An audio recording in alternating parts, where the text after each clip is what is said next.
जनुदा news और मैं हूं आपके साथ शामा परवीन। और आज केंद्र सरकार द्वारा पारित बिल कृषि बिल को लेकर यहां पर छठा दिन हो चुका है और किसान यहां पर धरना प्रदर्शन कर रहे हैं।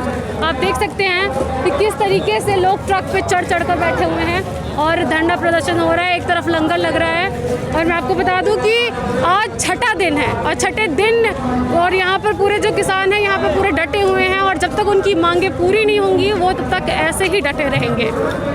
आप देख सकते हैं कि यहाँ पे होर्डिंग पोस्टर द्वारा लोग इस बिल को लेकर काले कानून को वापस लो और इसका विरोध कर रहे हैं इस बिल का। मैं अपने कैमरा पर्सन को बोलूँगी कि वो दिखाए इन सब चीज़ों को। दिल्ली हरियाणा की सीमा पर प्रदर्शन कर रहे किसानों का धरना प्रदर्शन जारी है। किसान अपने हक के लिए दिल्ली हरियाणा बॉर्डर पर डटे हुए हैं। नए कृषि कानून के खिलाफ प्रदर्शन कर रहे किसानों ने सिंघू बॉर्डर से हटने से साफ इनकार कर दिया है। कृषि बिल को लेकर यहाँ पर जो किसान लोग हैं धरना प्रदर्शन कर रहे हैं उनका समर्थन करने के लिए यहाँ पर कुछ लोग हैं, उनसे बातचीत कर लेते हैं। सर अपना नाम बताइए। जैसेदार बाबा नारायण सिंह मिसल शहीदा बाबा वास सिंह तरनादल। सर ये बताइए कल पीएम नरेंद्र मोदी ने कहा था कि ये बिल जो है किसानों के हित के लिए, इस बारे में क्या कहना है आपका? ये हाथ में होता तो फिर किसान यहाँ रोड पे क्यों होते, फिर अपने घरों में होते तो आप गांव की खेती करके फिर आपको पेश करते। ये किसान में हित में नहीं है, ये नुकसानदायी है। ये बिल्कुल अपना वापस ਜਿਹੜਾ बिल वापस लवे। ये किसाना जो नहीं चंगा लगता तो फिर धक्के ना को थोप रहा है। इस करके ये बिल ਜਿਹੜਾ ਵਾ किसानों ਨੂੰ नहीं चंगा लगता। ये नुकसानदायी है। पहले नोटबंदी की उदों बहुत नुकसान किया तो हुण अपना एक बिल करके पास तो बहुत ज़्यादा नुकसान किया वा। ये बिल ਜਿਹੜਾ ਵਾ जल्दी तो जल्दी वापस लैन, वापस लैके तो ये फैसला ਜਿਹੜਾ दुनिया ਨੂੰ सुनाया जाए तो ये दुनिया जी आपो अपने घरों ਨੂੰ जाए। ये दिल्ली के लोग भी ਜਾਂ होर लोग भी ਜਾਂ होर स्टेटां ਦੇ लोग तंग परेशान ना होण, क्यों इन्हां दे तंग परेशान बहुत सताया होया इन्हां दुनिया ਨੂੰ।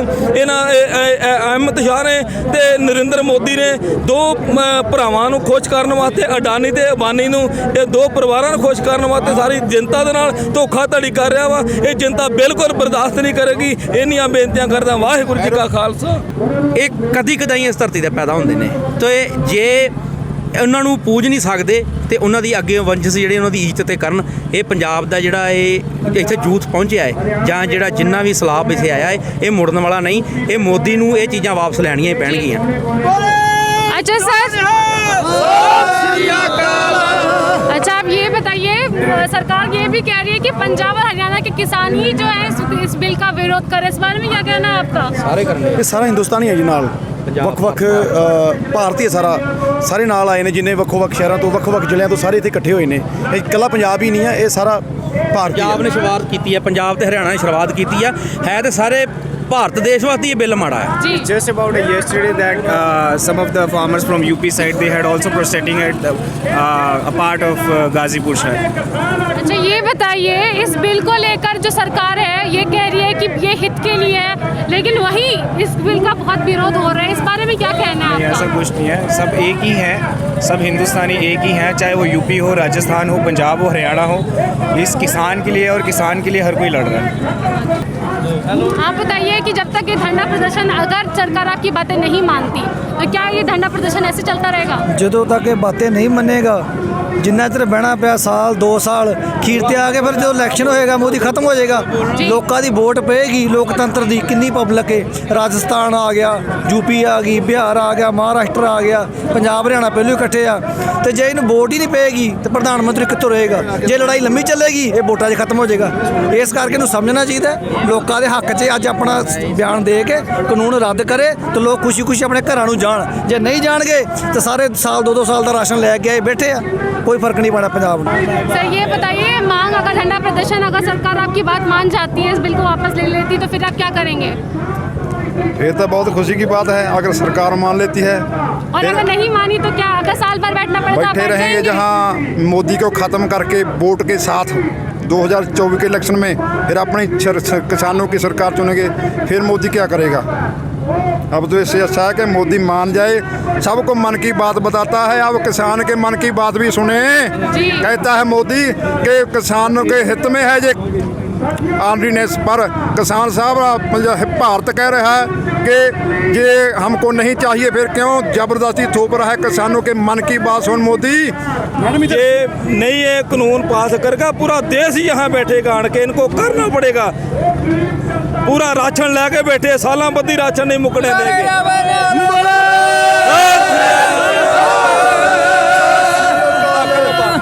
अगर 1 साल भी बैठना पड़े तो क्या आप धरना 4 साल भी बैठ जाएंगे, हमें अपने अधिकार लेना है। अधिकार लेने के लिए यहाँ तक आए हैं, अपना राशन पानी लेके आए हैं। 6 साल तक का राशन पानी, 7 साल 10 साल कितना हो जाए, हमारे साथ सभी खड़े हैं, हमें मान है सब पे। हम खड़े, इधर मोदी को आना पड़ेगा, हमें अपने अधिकार का पता उन्हें देना पड़ेगा। हम इधर से नहीं उठेंगे।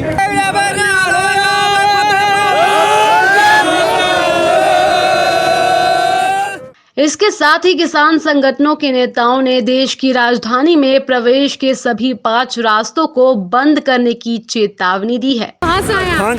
ਅਸੀਂ ਆਏ ਹਾਂ ਜੀ ਪੰਜਾਬ ਤੋਂ। कृषि बिल को लेकर छठा दिन है, इस बारे में क्या कहना है आपका?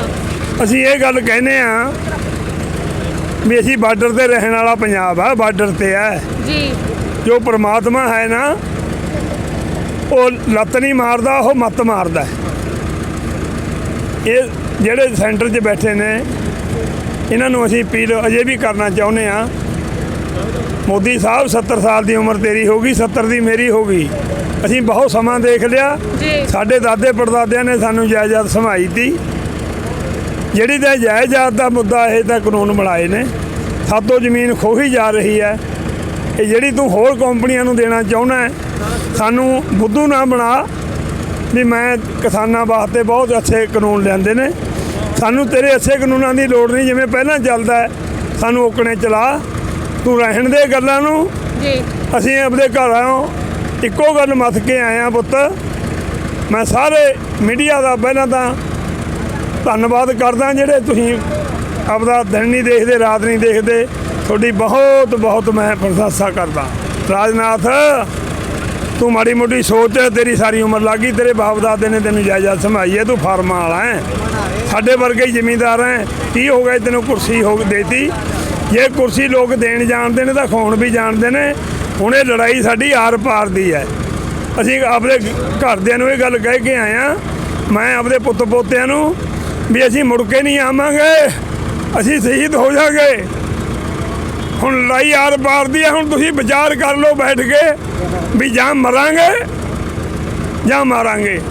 ਸਾਨੂੰ ਮਾਰਨਾ, ਅਸੀਂ ਉਰੀ ਮਰ ਜਾਵਾਂਗੇ, ਪਰ ਅਸੀਂ ਕਾਨੂੰਨ ਵਾਪਸ ਇੱਕ ਕਰਾ ਕੇ ਰਹਾਂਗੇ।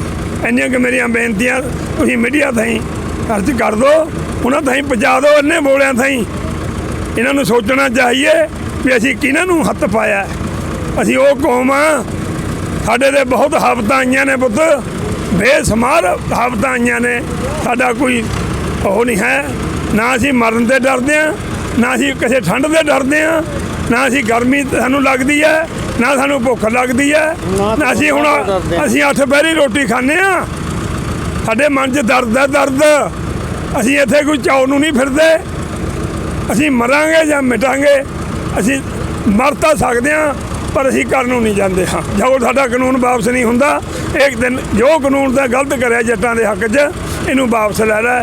ਇੰਨੀ ਕਿ ਮੇਰੀ ਬੇਨਤੀ ਹੈ। ਵਾਹਿਗੁਰੂ ਜੀ ਕਾ ਖਾਲਸਾ, ਵਾਹਿਗुरु जी की फतेह। सिंघू बॉर्डर पर किसानों के लिए दिल्ली गुरुद्वारा प्रबंधक कमेटी ने लंगर की व्यवस्था की है ताकि किसानों को कोई परेशानी ना हो।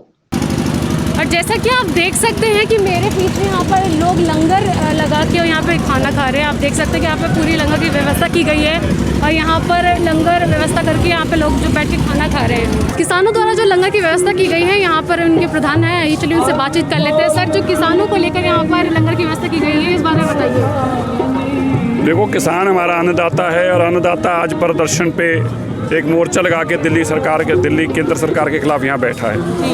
ऐसे में दिल्ली से गुरुद्वारा मैनेजमेंट कमेटी, जो कि पूरे देश के अंदर कहीं भी आपदा आती है, जरूरत पड़ती है, महामारी हो जाए, तो दिल्ली कमेटी इसका काम करती है।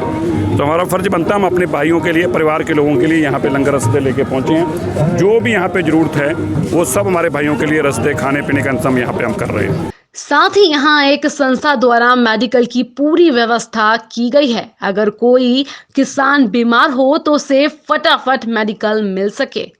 किसानों के स्वास्थ्य को लेकर यहाँ पर मेडिकल की भी पूरी व्यवस्था की गई है और यहाँ पर एक संस्था द्वारा यहाँ पर मेडिकल की व्यवस्था की गई है। ये चलिए उनसे बातचीत करते हैं। सर, सबसे पहले अपना नाम बताइए। राहुल पारचा भारतीय नाम है मेरा। सर, ये जो यहाँ पर मेडिकल की व्यवस्था की गई है किसानों के लिए, इस बारे में बताइए।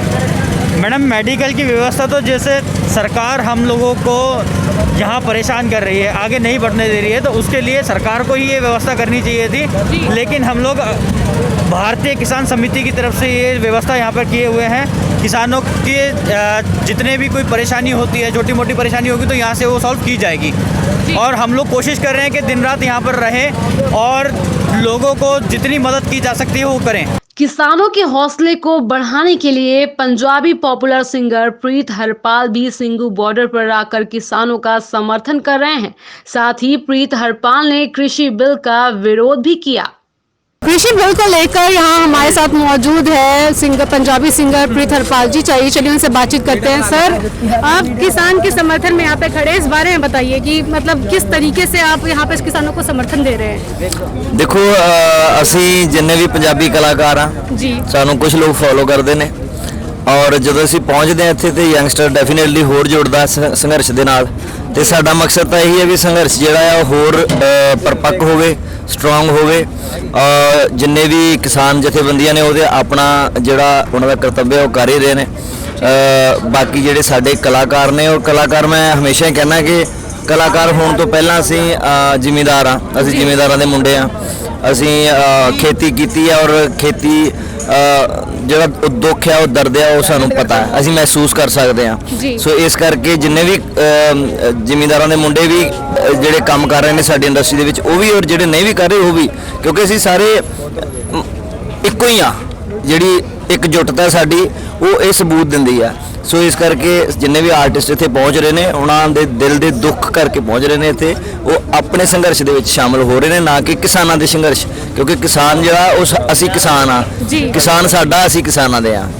सर, जो बिल को लेकर यहाँ पे धरना प्रदर्शन चल रहा है, लगातार छठा दिन है आज, तो इस बार में क्या कहना, सरकार तो बिल वापस लेने के लिए इस बार में क्या कहना, मतलब वापस ले, इस पे प्रेशर बनना चाहिए। पहली गल तो मैनूं ऐ लगदा भी कोई भी हाकम जिहड़ा ओह इन्ना जिद्दी नहीं होना चाहिए जी। लोक हितां दी जे गल चल रही है ਜਾਂ ਲੋਕ ਹਿੱਤਾਂ ਦੀ ਗੱਲ ਕਰ ਰਹੇ ਆ, ਉਹ ਬੰਦ ਕਮਰਿਆਂ 'ਚ ਬਹਿ ਕੇ ਇਹੋ ਜਿਹੇ ਫੈਸਲੇ ਨਹੀਂ ਹੁੰਦੇ। ਇਹੋ ਜਿਹੇ ਫੈਸਲੇ ਲੋਕਾਂ ਦੇ ਵਿੱਚ ਆ ਕੇ ਹੁੰਦੇ ਨੇ। ਅੱਜ ਜਿੰਨੇ ਵੀ ਲੋਕ ਨੇ ਇਹਨਾਂ ਦੇ ਹਿੱਤ ਦੀ ਗੱਲ ਕਰਦੇ ਆ ਵੀ ਅਸੀਂ ਕਿਸਾਨਾਂ ਦਾ ਬਹੁਤ ਫਾਇਦਾ ਕਰਤਾ, ਪਰ ਕਿਸਾਨ ਦਾ ਜੇ ਫਾਇਦਾ ਹੁੰਦਾ ਤੇ ਕਿਸਾਨ ਆ ਕੇ ਇੱਥੇ ਬਹਿੰਦਾ ਕਿਉਂ? ਕਿਸਾਨ ਪੜ੍ਹਿਆ ਲਿਖਿਆ ਕਿਸਾਨ ਹੈ, ਅੱਜ ਅਨਪੜ੍ਹਤਾ ਹੈ ਨਹੀਂ ਆ। ਸੋ ਤੁਸੀਂ ਉਲਝਾਉਂਦੇ ਹੋ ਹਮੇਸ਼ਾ, ਇਹ ਸਰਕਾਰਾਂ ਹਮੇਸ਼ਾ ਉਲਝਾਉਂਦੀਆਂ ਨੇ। ਪਹਿਲਾਂ ਉਹ ਕਹਿੰਦੀਆਂ ਨੇ ਕਿ ਅਸੀਂ 15 ਲੱਖ ਰੁਪਏ ਤੁਹਾਡੇ ਖਾਤੇ 'ਚ ਪਾ ਦਾਂਗੇ, ਸਾਨੂੰ ਵੋਟ ਦਿਓ। ਫਿਰ ਕਹਿੰਦੇ 2 ਕਰੋੜ ਅਸੀਂ ਤੁਹਾਨੂੰ ਰੁਜ਼ਗਾਰ ਦੇਵਾਂਗੇ, ਇੰਡਸਟਰੀ ਲਾਵਾਂਗੇ। ਕੋਈ ਇੰਡਸਟਰੀ ਨਹੀਂ ਲੱਗੀ, ਕੋਈ ਯੂਨੀਵਰਸਿਟੀ ਨਹੀਂ ਲੱਗੀ, ਕੋਈ ਆਪਣਾ ਕਹਿ ਲਓ ਔਰ ਉਲਟਾ ਜਿਹੜਾ ਸਾਡੇ ਸਿਰ ਤੇ ਆਹ ਬੋਝ ਪਾਤਾ, ਇਹ ਵੱਖਰਾ। ਸੋ ਮੈਨੂੰ ਐਂ ਲੱਗਦਾ ਕਿ ਇਹਨਾਂ ਨੂੰ ਲਾਕਡਾਊਨ ਦੇ ਵਿੱਚ ਅਹਿਸਾਸ ਹੋਇਆ, ਕਿਉਂਕਿ ਇਦਾਂ ਦਾ ਕਦੀ ਸਾਡੇ ਹੋਸ਼ ਦੇ ਵਿੱਚ ਤੇ ਇਦਾਂ ਦਾ ਕੁਝ ਹੋਇਆ ਨਹੀਂ ਕਦੀ ਕਿ ਵੀ 7-8 ਮਹੀਨੇ ਲਈ ਪੂਰੀ ਦੁਨੀਆ ਖੜ ਗਈ ਹੋਵੇ। ਜਦੋਂ 7-8 ਮਹੀਨੇ ਦਾ ਲਾਕਡਾਊਨ ਹੋਇਆ, ਉਸ ਵੇਲੇ ਇਹਨਾਂ ਨੂੰ ਅਹਿਸਾਸ ਹੋਇਆ ਕਿ ਯਾਰ ਬਾਕੀ ਦੇ ਸਾਰੇ ਧੰਦੇ ਚੌਪਟ ਹੋ ਗਏ, ਇੱਕ ਹੀ ਧੰਦਾ ਆ ਖਾਣ ਪੀਣਾ, ਰੋਟੀ ਪਾਣੀ, ਉਹ ਖੇਤੀ ਚੋਂ ਨਿਕਲਦਾ। ਤਾਂ ਇਹ ਤੇ ਧੰਦਾ ਹੀ ਬਹੁਤ ਵਧੀਆ, ਕਿਉਂਕਿ ਦੁਨੀਆ ਜਦ ਤੱਕ ਦੁਨੀਆ ਆ, ਜਦ ਤੱਕ ਸਾਹ ਚੱਲਦੇ ਨੇ ਬੰਦੇ ਦੇ, ਉਦੋਂ ਤੱਕ ਖੇਤੀ, ਕਣਕ, ਝੋਨਾ, ਆਪਣਾ ਦਾਲ ਦਾ ਹਰੇਕ ਦਾ ਸਾਨੂੰ ਕਹਿ ਲਓ ਲੋੜ ਪੈਣੀ ਆ। ਸੋ ਇਹਦੇ ਉੱਤੇ ਕਿਉਂ ਨਾ ਕੰਮ ਕੀਤਾ ਜਾਵੇ। ਔਰ ਜ਼ਿਮੀਂਦਾਰ ਨੂੰ ਤੇ ਪਹਿਲਾਂ ਹੀ ਮਾਰ ਰੱਖਿਆ ਇਹਨਾਂ ਨੇ। MSP ਜਿਹੜੀ ਪਹਿਲਾਂ ਵੀ ਇਹਨਾਂ ਨੇ ਨਿਰਧਾਰਿਤ ਕੀਤੀ ਹੋਈ ਆ, ਪੂਰੀਆਂ ਫਸਲਾਂ ਤੇ ਕਿੱਥੇ ਮਿਲਦੀ ਆ ਉਹ, 2-4 ਫਸਲਾਂ ਨੂੰ ਛੱਡ ਕੇ। ਸੋ ਇਹਨਾਂ ਦਾ ਇਹ ਹੈ ਕਿ ਜਿਹੜਾ ਆੜਤੀ ਆ ਉਹ ਖਤਮ ਹੋ ਜਾਵੇ। केंद्र सरकार द्वारा पारित कृषि बिल को लेकर आप देख सकते हैं कि छठे दिन भी यहाँ पर लोग धरना प्रदर्शन में बैठे हैं और यहाँ पर की मंच लगाकर ये लोग धरना प्रदर्शन में बैठे हैं। आप देख सकते हैं किस तरीके से पूरे किसान लोग यहाँ पर बैठे हुए हैं और अपनी बात सरकार तक रख रहे हैं। उनका कहना है कि जब तक इनकी मांगें पूरी नहीं होगी तब तक ये लोग ऐसे ही धरना प्रदर्शन करते रहेंगे, चाहे 6 महीने ही क्यों ना हो जाए। चाहिए आइए इनसे कुछ बात बातचीत कर लेते हैं कुछ लोगों से। अपना नाम बताइए सर। ਜਰਨੈਲ ਸਿੰਘ ਜ਼ਿਲ੍ਹਾ ਸੰਗਰੂਰ ਤੋਂ ਹੈ, ਪੰਜਾਬ ਚੋਂ, ਪਿੰਡ ਘਰਾਚੋਂ, ਡਕਾਉਂਦਾ ਗਰੁੱਪ। ਅਸੀਂ ਇੱਥੇ ਜੋ ਮੋਦੀ ਨੇ ਤਿੰਨ ਕਾਲੇ ਬਿੱਲ ਲਿਆਂਦੇ ਨੇ ਉਹਨੂੰ ਵਾਪਸ ਕਰਾਉਣ ਲਈ ਆਏ ਹਾਂ। ਸਾਰਾ ਪੰਜਾਬ ਵੱਧ ਚੜ ਕੇ ਹੈ ਤੇ ਅਸੀਂ ਜਿੰਨਾ ਚਿਰ ਕਾਲੇ ਬਿੱਲ ਇਹ ਵਾਪਸ ਨਹੀਂ ਕਰਦਾ ਉਹਨਾਂ ਚਿਰ ਚਾਹੇ ਸਾਡੀ ਜਾਨ ਚਲੀ ਜਾਵੇ ਅਸੀਂ ਇੱਥੇ ਹੀ ਰਹਾਂਗੇ। ਰਾਸ਼ਨ ਪਾਣੀ ਲੈ ਕੇ ਆਏ ਹਾਂ, ਸਾਰਾ ਕੰਮ ਧੰਦਾ ਛੱਡ ਕੇ ਆਏ ਹਾਂ, ਸਾਡੇ ਬਾਲ ਬੱਚੇ ਵੀ ਨਾਲ ਨੇ ਸਾਡੇ। ਅਸੀਂ ਜਿੰਨਾ ਚਿਰ ਇਹ ਕਾਲੇ ਕਾਨੂੰਨ ਵਾਪਸ नहीं करता उन्ना चिर असीं इत्थे ही बैठे रहांगे ते डटे रहांगे। किसानों के धरना प्रदर्शन को लगातार 6 दिन हो चुके हैं और आप देख सकते हैं कि अभी भी जो किसानों का पूरा हुजूम है वो यहाँ इस बॉर्डर पर, सिंधु बॉर्डर पर लगा हुआ है। और 6 दिन होने के बाद भी कल जो प्रस्ताव अमित शाह ने भेजा था, गृह मंत्री अमित शाह ने, वो ठुकरा दिया किसानों के प्रधान ने। उन्होंने कहा कि हमें कोई आश्वासन नहीं चाहिए, हमें बस इतना चाहिए कि इस बिल को वापस ले लिया जाए और हमारी मांगे जल्द से जल्द मान ली जाए, वरना हम नेशनल हाईवे जो कि आगरा से सटे और गाज़ीपुर वाला जो हाईवे है और हरियाणा का जो हाईवे है इसे हम ब्लॉक कर देंगे। उनकी मांगे हैं कि इस बिल को वापस ले लिया जाए। उनका ये कहना है कि अगर सरकार हमारी बात नहीं मानती है तो 6 महीने हो या 1 साल हो या 6 साल हो, वो ऐसे ही धरना प्रदर्शन करते रहेंगे। और आप देख सकते हैं कि बड़ी शांतिपूर्ण तरीके से ये लोग धरना प्रदर्शन कर रहे हैं और यहाँ पर खाने पीने की भी पूरी व्यवस्था की गई है। संस्था द्वारा लंगर लगाए जा रहे हैं, मेडिकल की भी पूरी व्यवस्था की गई है और हर एक इंतज़ाम किया गया है। जब हमने उनसे पूछा कि यहाँ पे कोई दिक्कत परेशानी हो रही तो उनका कहना है, किसानों का कहना है कि हमें कोई दिक्कत परेशानी नहीं हो रही है और चाहे जब तक इस बिल को वापस नहीं लेंगे तब तक हम ऐसे ही डटे रहेंगे। अगर सरकार वापस इस बिल को लेती है तभी हम यहाँ से हटेंगे, वरना वो ऐसे ही डटकर यहाँ पर धरना प्रदर्शन करते रहेंगे। कैमरा पर्सन अनुज के साथ मैं साइमा परवीन, जन उदय news. Please like, subscribe our channel Jan Uday and hit the bell icon.